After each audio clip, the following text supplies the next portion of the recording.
Hola a todos, espero que estén muy bien. Hoy vamos a continuar con el análisis por el método de mallas, viendo el segundo caso. Entonces, el segundo caso se basa en que tiene fuentes de corriente, pero estas fuentes están en contacto con una sola malla. Entonces, el aspecto importante acá es que pueden ser muchas fuentes, pero que cada una de ellas solo está en contacto con una sola malla. Entonces, para esto, vamos a recordar el método general. Entonces, simplemente recuerden que eran 7 pasos. Entonces, los 7 pasos: el primero, identificamos mallas, damos dirección a las corrientes de las mallas. Segundo, dibujamos la polaridad de los voltajes en las resistencias a partir de estas direcciones que planteamos en el primer paso. Definimos las ecuaciones de corriente en cada elemento con respecto a las mallas.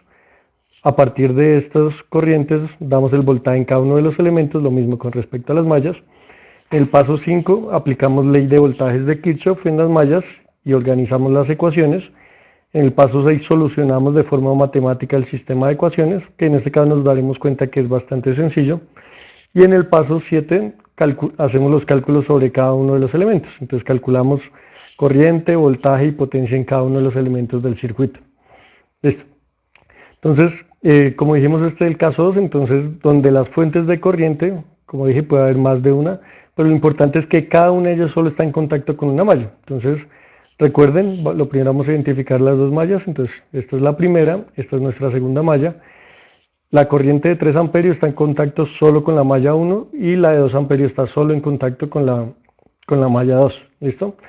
Recuerden que yo las direcciones de las corrientes las doy siempre en sentido horario, aunque, así como les dije en el video anterior, acá por ejemplo la podríamos plantear en sentido antihorario, ya que tenemos la dirección de esta corriente que nos está diciendo cómo fluye. Pero al final, digamos que al organizar la ecuación nos va a dar que el comportamiento es exactamente lo mismo, entonces no tenemos ningún problema con esto. Listo, ya teniendo en cuenta eso, pasamos al segundo paso.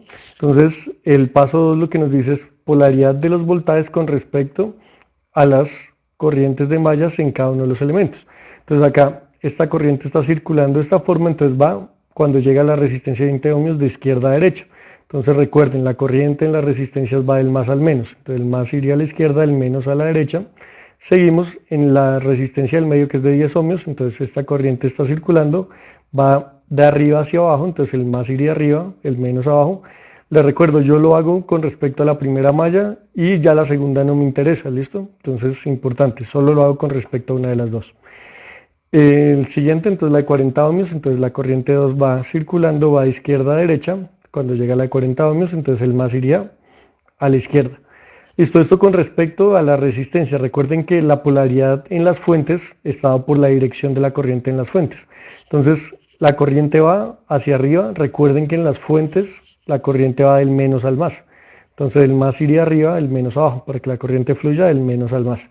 Y acá pasa lo mismo. La corriente va hacia arriba, entonces el más arriba, el menos abajo, para que la corriente fluya del menos al más. Con fines de ahorita poder entender un poco de forma más fácil los pasos 3 y 4, voy a dibujar las corrientes como serían en R1, en R2 y en R3. Entonces en R1 dijimos que va de izquierda a derecha, entonces va en este sentido.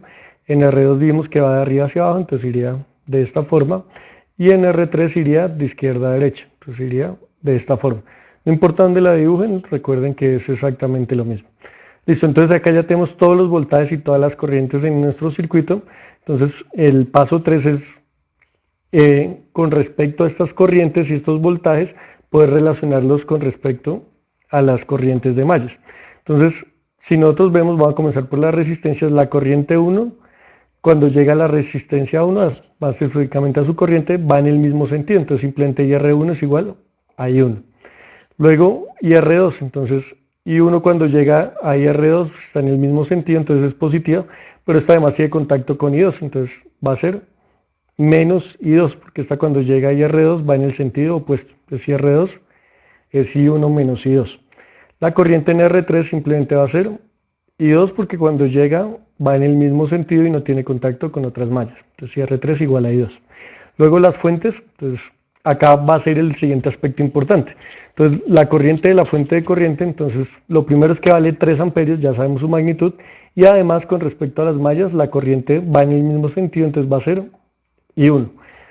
Esto nos va a permitir ya saber el valor de I1, entonces, este es el caso más sencillo en mallas.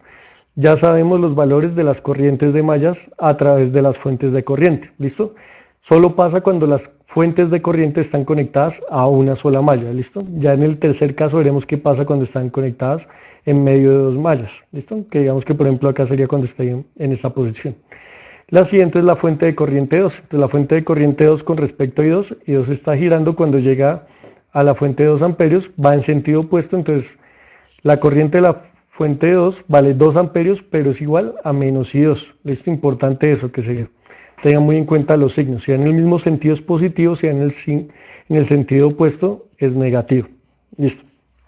Siguiente paso es, primero por ley de Ohm, encontrar el voltaje en las resistencias. Entonces simplemente voltaje en R1 va a ser I1 por la resistencia, entonces I1 por R1, voltaje en R2, I1 menos I2 por R2, voltaje en R3 va a ser igual a I2 por R3.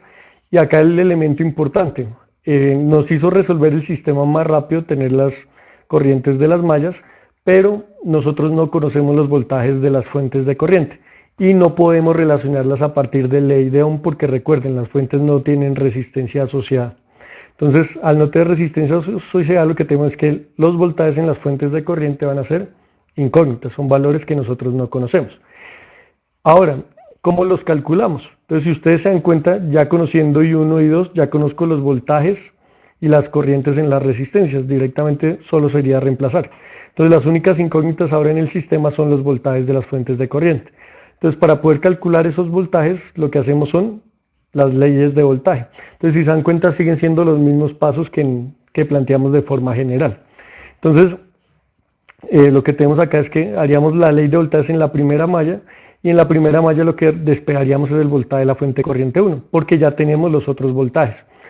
Ahorita reemplazamos los valores, digamos que acá están paramétricos, pero ya los conocemos porque conocemos I1 y conocemos I2. Entonces, la ley de voltajes en esta malla sería menos voltaje de la fuente de corriente 1 más voltaje en R1 más voltaje en R2.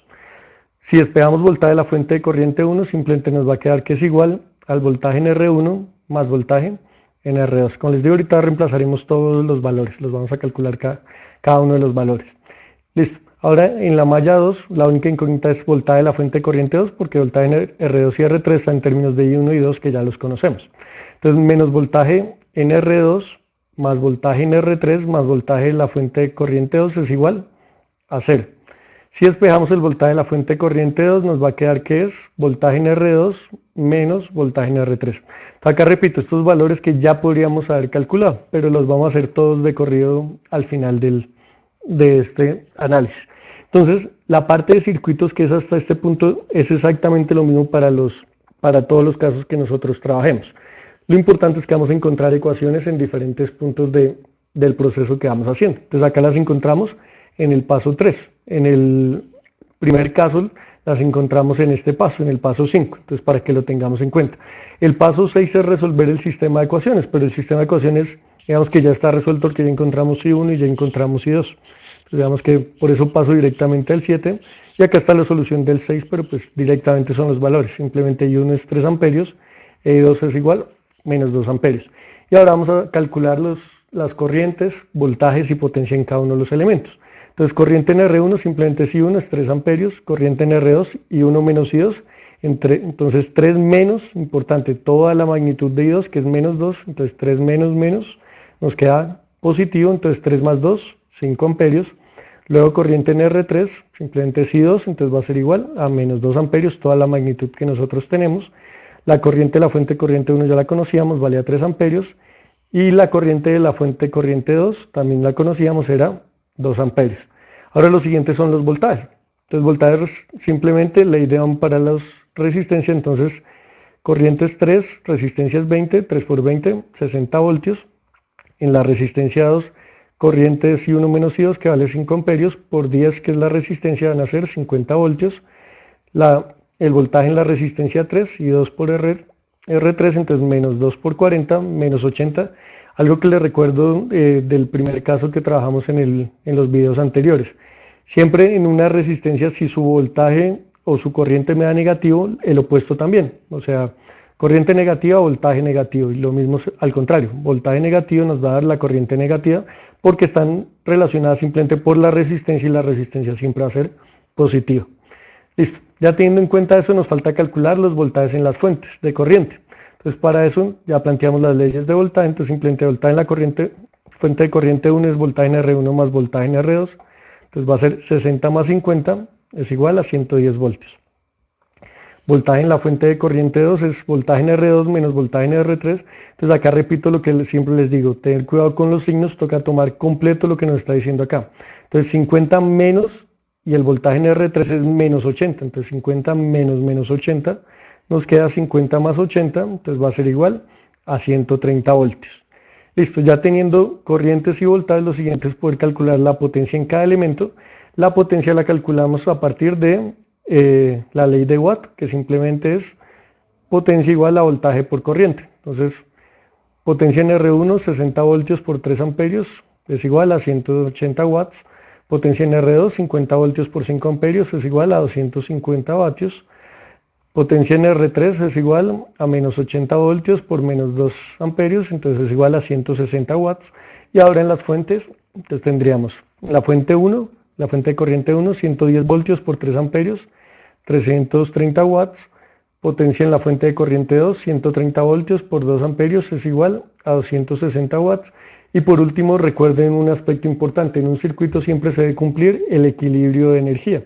¿Qué es el equilibrio de energía? Que la energía entregada es igual a la consumida. Para nosotros específicamente la potencia entregada es igual a la consumida. La potencia consumida es la de las resistencias. Entonces potencia consumida va a ser potencia en R1 más potencia en R2 más potencia en R3, entonces va a ser 180 más 250 más 160 es igual a 590. Y la entregada es la de las fuentes. Entonces potencia de la fuente de corriente 1 más potencia de la fuente de corriente 2. Entonces va a ser 330 más 260 va a ser igual a 590, con lo que llegamos a que las potencias consumidas y entregadas en el circuito son exactamente la misma. Esto es importante porque me permite verificar que el análisis que yo hice es correcto, que el comportamiento se está dando de forma adecuada. Listo. Ya teniendo en cuenta esto, digamos que completamos el análisis del caso 2, entonces surge la siguiente pregunta: ¿qué cambia en este método al tener fuentes de corriente, pero ahora en medio de dos mallas? Digamos que en este caso la tuvimos en cada una de las mallas, ahora ¿qué pasará cuando la tenemos en medio de dos mallas? Esto lo responderemos en el siguiente video, donde evaluaremos el caso 3 de mallas, así que no olvides suscribirte, darle me gusta al video si el contenido te pareció bueno, y nos vemos en el próximo video. Que esté muy bien.